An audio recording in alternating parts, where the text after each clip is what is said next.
Virgo, welcome to your mid-October, I guess almost late October 2020 reading. This might be our last reading of the month. I think that we actually have one more to go. So yeah, so kind of like mid-October. So we're going to see what's in the Oracle deck first. This is going to give me an idea of like the energy that we're going into, and then we'll get into specifics. I just want to thank everyone who's booked individual readings with me and who has taken the time to donate. It means so much to me, you guys. Thank you so much. So if you do want to book an individual reading, in the description, I'll tell you how to do that. I'd be happy to meet you guys and get to know you. So anyway, let's get into it. I am an intuitive reader, so we're just going to see what comes out with the cards. I'm going to let them kind of fly out of the deck. So I might do things a little bit different from other readers you see, but it'll be just as good as a reading. So, all right, let's see what we have got for Virgo October 2020. Trying to see if there's anything else that wants to come out. Sometimes only a couple want to come out in these oracle decks, and that's okay. You can see my cat in the background trying to get into her blanket. Okay, so that should be everything for this deck. Let's see. Okay, and I'm working on getting a tripod that flips down, so bear with me. I'll have to just show you the cards for now. But this one is I forgive and let go with loving ease. Okay. I focus on what is working. Okay. Only two this time, which is fine. So more may came out with the Mercy deck. Okay, so pretty straightforward energy here.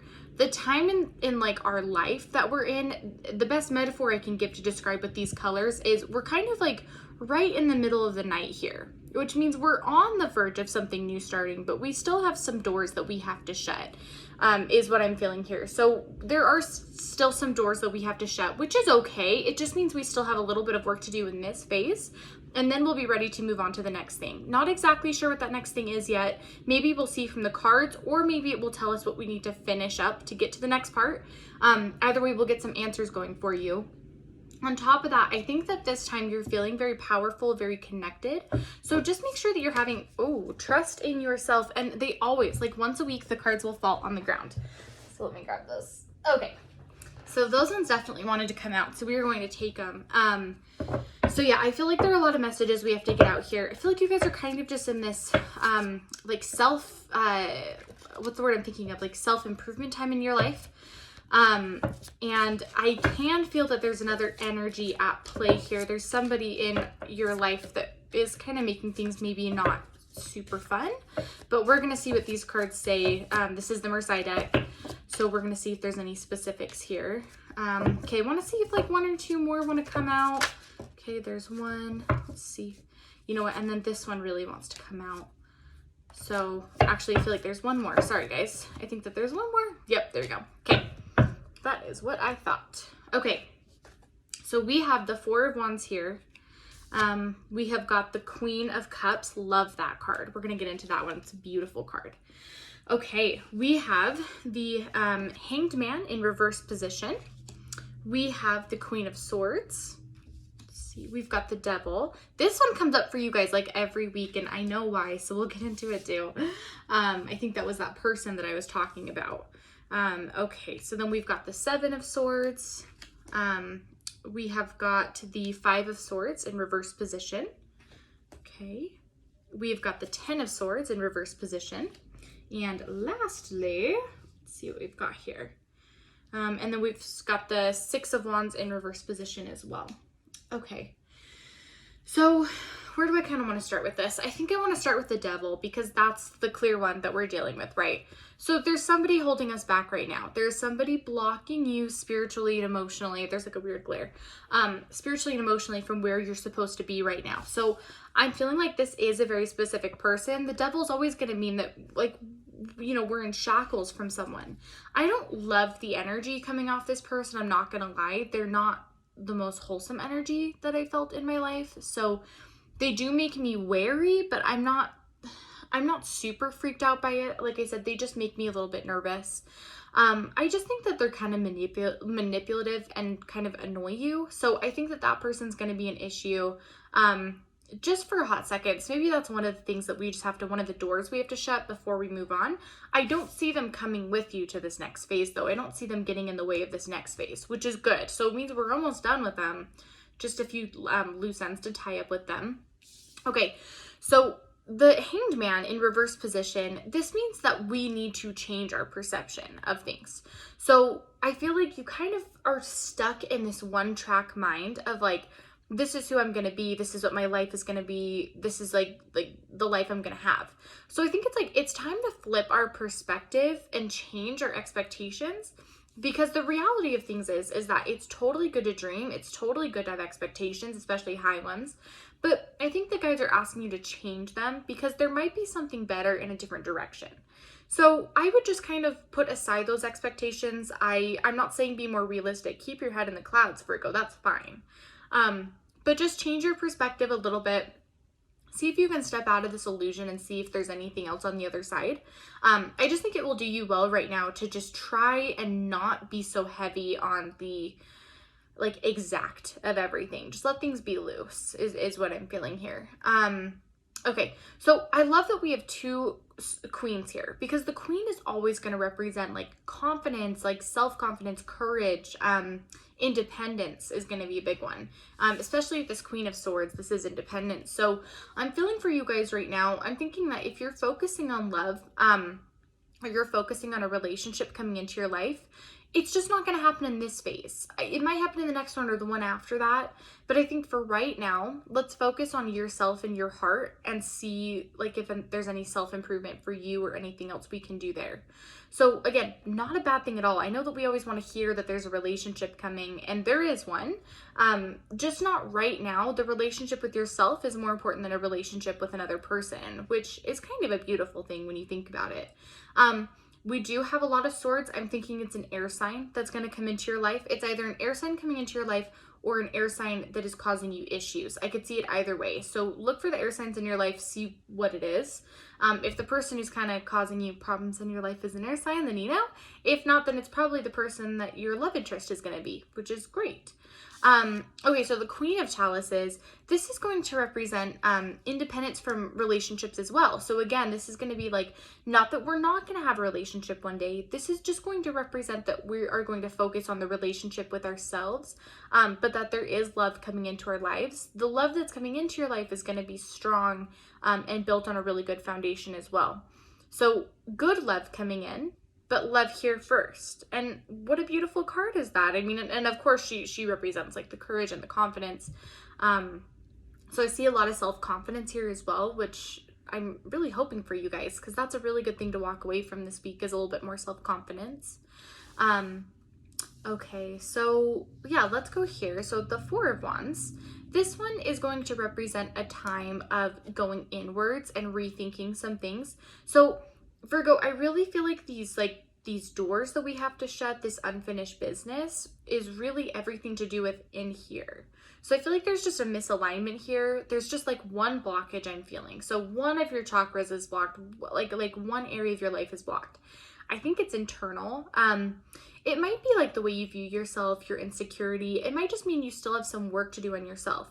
That's not to say that you need to work on yourself because like you're such a problematic person. We all have to do work on ourselves. It's maintenance that we have to do. You're in a time where we need to do the maintenance, and it's time to fix up a few pieces of the house. That's all. It's not bad. It's not good. I mean, well, it is good actually. It's great. So you're just going to be a little bit more comfortable in your body when this phase comes around, and more sure of yourself and your independence and who you are as a person. So I wouldn't look at this as a bad thing. I would look at this as a really amazing opportunity. And so I just think that you're going to get a lot out of it, and I'm actually really excited for you. So the Six of Wands in reverse position, this is also going to represent coming together. So I feel like your family is going to strengthen, but I also feel like there might be some disagreements in your family, and you have some decisions to make. So it's like, I don't know how to explain that, because I know that sounds counterintuitive, but it's like some parts of your family are going to get stronger, and then unfortunately other parts of your family you're going to might have a little bit of conflict with, if you're not already. I do sense that there's maybe some family conflict. So it's kind of weird that it's like, on one hand, you're going to have some family members that you have a strengthened relationship with, and on the other hand, some that you're kind of fighting with. I feel that whoever these family members you're fighting with, you're going to have to make a decision if you would like to maintain them in your life, distance them, or cut them out. I mean, I feel like you have to make a decision. And maybe that's part of that self-improvement kick as well, is like, You know, what are you willing to do for yourself? What is the best thing for you and your family and your sanity? You know, what are we worth? I think that that's like the main theme of this, is what is your worth? Okay, so the Seven of Swords, this one is going to represent like perseverance. So what this is really trying to say, well, you know, well, how else do I want to put this? Because the Seven of Swords is kind of tricky. So it can be perseverance. You know what? I'm thinking from this card, they're trying to tell us it's about protection. So I think that they're telling you to protect yourself from this person's causing issues, the family disagreements that's going on. Just make sure that your heart is guarded, because Virgo, sometimes it's really easy for you to get emotionally involved, which is a great character trait. It just may end up hurting you in the long run. So I think your guides are just trying to tell you, hey, don't get hurt by this. Don't let this like get in the way. You know, everything will be okay type of thing. So all good things, just things to look out for. That's all. Okay, so the Three of Swords in reverse position, this is sort of going to represent, again, like just this internal change, this kind of spiritual path. So it's sort of just a time to reflect and look in the mirror and say, okay, if there are 5 things that I need to work on myself, doable things that are good for myself, you know, I don't know how to like explain, like things for you that you would change, that are doable. So like probably nothing physical, things within here, habits that you'd like to have, or ways of viewing the world, things like that. You know, what are 5 things that you'd want to do differently or change about yourself, inside of your character attributes, and just try to fix those. Could be 3, could be 5, could be 1. Just whatever you guys are feeling. Trust your intuition on this, you know. So yeah, now's the time to like fix those windows in your house, so to speak, is what this Three of Swords is telling me. So the Ten of Swords, this is a time in reverse position. This is a time of regeneration and recovery, and just kind of like optimism. So if you've recently had a heartbreak, or you've recently been going through some hard times, or, you know, even some trauma or loss, we're about to regenerate from that and recover and start healing. And that's a really beautiful thing. I'm excited for you guys to have a little bit of healing and some optimism about the world, because it's really hard to be optimistic when things, you know, aren't going as planned or not going as well as we want them to. So I think this is going to be a really great time for you guys to really, really heal. And I think it's just going to get better. Like, it's like next week, we're going to see what happens from that healing, and then the week after. So I wouldn't look at this as like a boring week. I would look at this as a really big step in the right direction. Okay, so with the Bluebird deck, we have the Stork card in reverse position. We have got the Lilies, and then we have got the Coffin in reverse position. Okay, so what this is sort of saying is that, again, let's lower our expectations, or not lower, that's totally the wrong word. Let's change our expectations about how things are going to be. Not everything that's good in our life has to be something new. Sometimes it's just something changed, you know? So not everything in our lives that's like good, it's not like it has to be this brand new thing that's amazing, like changes the world in the course of history and all that stuff, whatever. I mean, really, most of the time, the good things in our life are things that we tweak or change or turn out to be better than expected. So again, so keep your options open, your mind open to things in your life also improving, rather than brand new things coming in. Kind of a weird message, but maybe that one will click later. I don't know, they really wanted me to tell you that one. So Lilies, this is just prosperity, fortune. I mean, this is the happy ending card. So everything really is going to work out. I do see love and fortune coming into your life. So I think that they're just telling you that to keep your head in the game. Like, hey, I know we still have some work to do and like some phases to go through, but this is waiting at the end of the rainbow. Let's just do the work to get to that point, which is kind of a really wonderful thing. It's like, hey, there's a reward at the end. Just make sure you're doing the work so that we can get to that point and be happy there. Same thing with the Coffin. You guys, like, I know that you're kind of maybe giving up hope or maybe worried that things aren't going to happen. Like, I feel like you've been manifesting and wishing and hoping for so long, and you're sort of like, okay, I'm ready. When is it going to come? And you're worried it's never going to come. I'm here to tell you right now that it really is going to come, you guys. The other foot's not going to drop. Things are going to get better starting right now. It's just going to be gradual. So it's just like weight loss. If you're only losing 2 pounds a week, Doesn't mean you're not losing weight. It doesn't mean you're not going to meet your end goal. It just means that, you know, you maybe don't notice it every day. You don't notice it every week until you step on the scale like a month later. So it's just like that. It's gradual, it's progressive, but by the time you realize it, your life will be like so much better. So just keep your head in the game. The guides have a plan for you. They are looking out for you. They want everything to work out, and they love you. So, you know, keep your head in the game. Anyway, if you guys like this video, like it and comment, subscribe, all that stuff. But Virgo, I hope you have a wonderful day. We'll talk to you next week. Bye-bye.